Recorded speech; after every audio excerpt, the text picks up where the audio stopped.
What's going on guys, Kate is here and welcome back to a brand new video. For today I will show you the top 3 best new player builds for PvP and PvE in New World. So all these builds will be very simple and easy to use. And I specifically found the best weapons and perks, so no matter which level you are, you can watch this video and start using a fun and easy build. So for each and every single build, I will explain what attributes and perks you want to have, then what gems and specific gear you want to use to get out to your stats the best possible results. Then as well, I will show you the best gameplay of me using different weapons, so you would know which abilities you want to use first on your enemies and much more.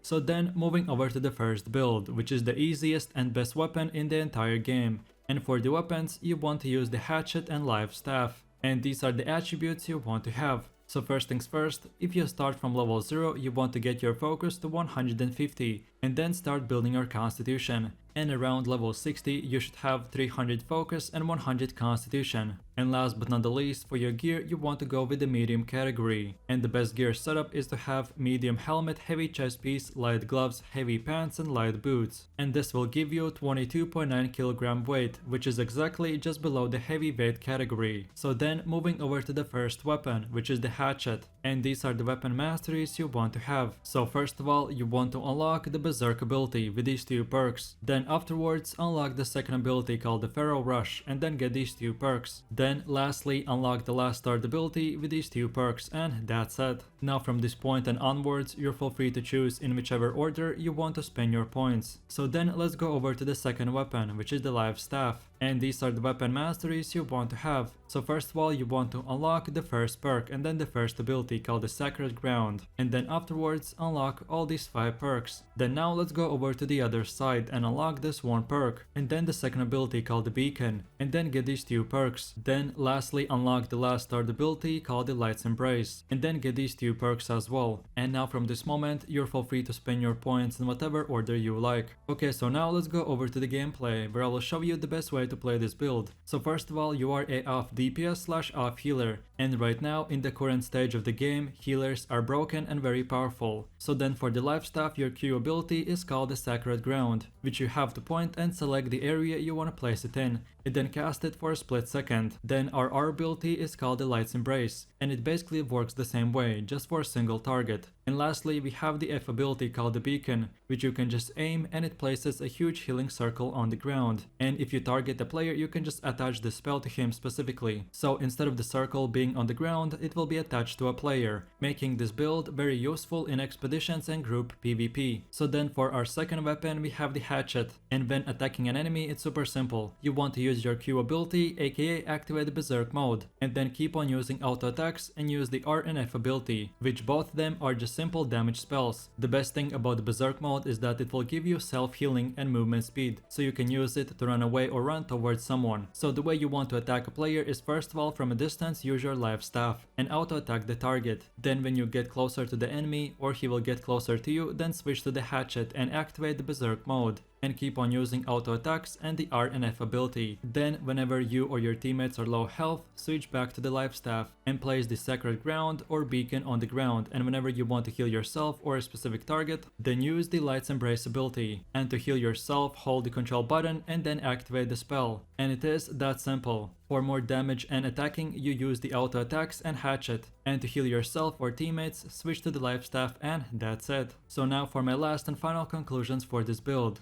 This hatchet and live staff weapon combination is meant to do a bunch of damage, while at the same time having the ability to survive for very long. And you can use this build for PvP and PvE, aka leveling as well. And like I said at the beginning, right now the healing staff in general and heavy plus medium armor is broken, and it has way too much resistance and healing output capability. So as long as the current meta doesn't change, this is by far the best and most simplistic build in New World. And if I ever see any new patch notes or changes, I will update and make a new video as well. And then last but not the least, for your life staff, you want to use the diamond gem. Then for your hatchet, use the amber gem. And lastly, for all of your gear, amulets, rings and everything else, use the Enix gems. And if you're a new player or beginner and not familiar with how this game works, then basically the hatchet and life staff are 2 different weapons. One is very good with strength and the other one with focus. But as we mainly have a focus build by using the amber gem, we make the weapon switch from one attribute to another one. So now instead of the hatchet scaling with strength, it scales with focus. And by doing this, we make this build do even more damage and just in general stronger. So in a quick summary, if you're looking for the best and easiest build to learn and play, then this is the one for you. So enjoy! So then, moving over to the second build, which is the Great Axe and Warhammer, and these are the attributes you want to have. So then, no matter from which level you start using this build, you want to first of all get your strength to 100 or even 150, and then start building your constitution. And around level 60, you should have 200 strength and 200 constitution. And then last but not the least, for your armor, you want to be in the heavy category, which means using a heavy equipment plus a shield on your back if you want to get as many cool things as you can. But it is not required and won't give you any extra stats. So then for our first weapon, we have the Great Axe, and these are the weapon masteries you want to have. So first of all, you want to unlock the first ability called the Reap, and then get these 2 perks. Then afterwards, unlock the second ability called the Charge, and then get these 2 perks. Then from this point, now let's move over to the other side and unlock all these 3 perks. Then lastly, unlock the last third ability called the Gravity Well, and then get these 3 perks. And now from this point, you're feel free to pick and choose which perks you want to unlock next. Okay, and now let's move over to the second weapon, which is the Warhammer, and these are the weapon masteries you want to have. So first of all, you want to unlock the first ability called the Clear Out, and then get these 2 perks. Then afterwards, unlock the second ability called the Shockwave, and then get these 2 perks to that as well. And lastly, unlock the last third ability called the Path of Destiny, and then get these 2 perks. And now from this point, let's take a closer look at the left side and unlock all these 3 perks, and that's it. Now again, you can spend your points in whatever order you like. So then, let's move over to the gameplay, where I will show you the best way to play this tank build and how to get out of your abilities the best possible results. So first things first, your Great Axe Q ability is called the Gravity Well, which you can aim and shoot, and if you hit a target in that electric storm, he will take damage and get stunned. Then the second ability is called the Reap, which basically extends your axe for 5 meters, and if enemy is running away, you can pull him back. And lastly, we have the F ability called the Charge, and this is another dash ability which will deal damage and give you more mobility. And now let's go straight into the Warhammer, and the first Q spell is called the Clear Out, and it is a wide swing that knocks back all targets in 4-meter range. Then the R ability is called the Shockwave, and when using the spell, it will give us the ability to slam down the hammer and create a small earthquake, and all players standing in it will get stunned for 2 seconds. And lastly, we have the F ability called the Path of Destiny, which creates a huge electric wave, and all enemies standing in this path will take bunch of damage. So the way you want to attack a player is by using your Great Axe and then activating the Gravity Well, and then follow that up with the Charge ability. Then when the enemy is out of all of your stuns, he will probably try to run away, so use the Reap ability and pull him back. Then now switch to the Warhammer, and either way use your Shockwave or Path of Destiny to stun or deal damage, or save it for later, and keep on using auto attacks plus the block, so you do 1 or 2 heavy attacks and then block in between. So like you can see, with this build there is no one best way to use your spells. The most important thing is to know what each ability does, and with time and practice you will know what to do in each situation. And then in between, remember to use the blocking system. But if you fight against a ranged player, then don't forget to use the heavy jumps, and to reach a player don't just run into a straight line, but try to run from one side to another, and this will make you a lot harder target to hit. So now for my last and final conclusions for this build. This Great Axe and Warhammer weapon combination right now is super good, and as you're using a heavy armor you can still survive for very long, but at the same time deal bunch of damage. So then last but not the least, for your Warhammer and Great Axe for PvP, use the Opal gem, and then for PvE and leveling use the Carnelian gem, and then for all of your gear get the diamond gems. So if you were looking for a tank build that does still a lot of damage and can survive, then this is the build for you, so enjoy!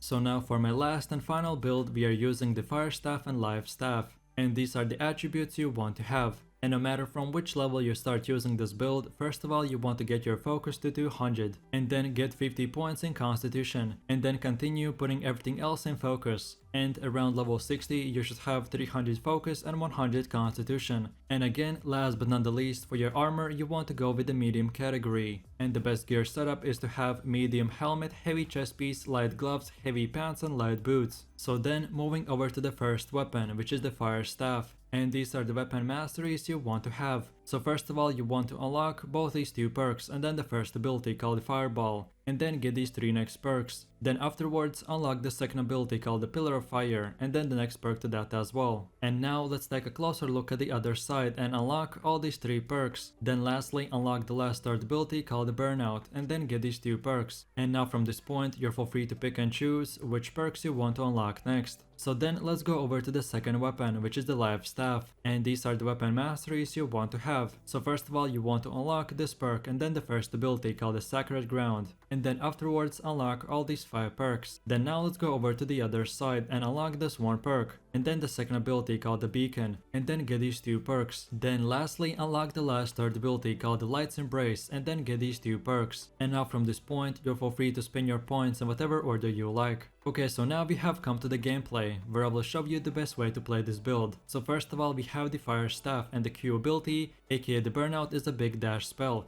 which you can use for mobility, or if you hit enemies while dashing they will take extra burn damage. Then the R ability is called the Pillar of Fire. I usually only use it on groups of mobs or players, but never in a 1v1, because it will deal decent damage but you have to stand still for a second while casting the spell, and by doing that you become an easy target. So basically only use the spell against multiple players. There is of course a way to cancel the animation by using the spell and right away dodging, but sometimes it works and sometimes it doesn't, so I prefer to save it for only wars or PvE expeditions. And then lastly we have the F ability called the Fireball, which is very powerful damage spell, and as it is an AoE spell you don't have to hit directly an enemy, you can just aim it at the ground where the target is standing on and it will damage him as well. And as we already looked into the Life Staff in the previous build, so we will go straight in what you need to do when attacking a player. So when you see an enemy, use your Fire Staff and with light attacks shoot the enemy. Then when he gets close enough to you that you know that you can easily land your shot, then use your Fireball and Pillar of Fire and make your enemy burn. And then lastly, to damage the enemy even more, dash into him with the Burnout ability, and then switch to the Life Staff and keep on healing yourself with all the 3 healing abilities that we already discussed in the previous build. So the main goal of this build is to do a lot of damage from afar, and then when the enemy starts attacking you, you can easily survive all of his damage by just using the Life Staff, and then when you get your abilities on the Fire Staff again, switch to that weapon and finish off the player. So now for my last and final conclusions for this build. The Fire Staff and Life Staff weapon combination is another simple but good build that you can easily use, especially if you don't like the hatchet and Life Staff approach. And then lastly, for your gem choice for the Fire Staff you want to use the Amber gem, and then for your Life Staff get the Diamond gem, and for all of your gear, rings and everything else use the Enix gems, and that's about it. So if you want to be a mage healer, then this is the build for you, so don't forget to have fun, and that's about it. So I really do appreciate everyone for watching guys, and I hope you enjoyed it. If you have any suggestions, feedback or other good beginner friendly builds that you would like to see in the next video, then feel free to leave your comments in the comment section down below. And while you're doing that, please click like, subscribe and enable that notification bell, so this way you could support the channel and you won't miss any more amazing content from me. With all this said, you have an amazing day and I will catch you in my next video. So take it easy,